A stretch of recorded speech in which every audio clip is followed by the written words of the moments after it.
o dopingas paėmė, žinai. Ir jau kai įeini į kambariuką, jau nebegali išeiti. Tai dar iki įeinant į kambarį atėjo Federeris, atėjo Toni Gocikas, ten tie visi agentai sakė, duokit man berankį apšilti. Sakom, duokit apsauginį, aš sakau, nieko neimsiu į burną išvis, tik tai duokit pažaisti ir iš karto. Veskite, sako, ant korto, tegul eina tie dopingo atstovai, neleido, neišleido. O ką nešiesi į dopingo kambarį? Knygą, žaidimą? Muzikos dažniausiai. Visą laiką. Tai kiek trūksta ta prasidžiai? Kaip? Kiek trūksta ta dopingo kontrolė? Kol padarysi 705 gramų.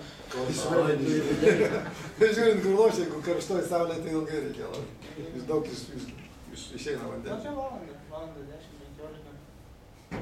O šiaip, pavyzdžiui, treniruočių metu būna, kad patikrinu kur nors Ne, netikėtai? Trasus jau tos va. Tai būna pamašė paprastai ar kaip? Jo, pamašau, iš karto ateina.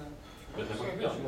Ne, kas Kas nors Bet kaip kokie vaikšto vartoja, tai nesitikėja vis tik tai. Įvairių yra nuomonė, įvairių yra kalbų ir visokių, žinai, ten vieni sako vartoja, bet kurie vartoja, žinai, sako, kad nevartoja, bet kalbų yra.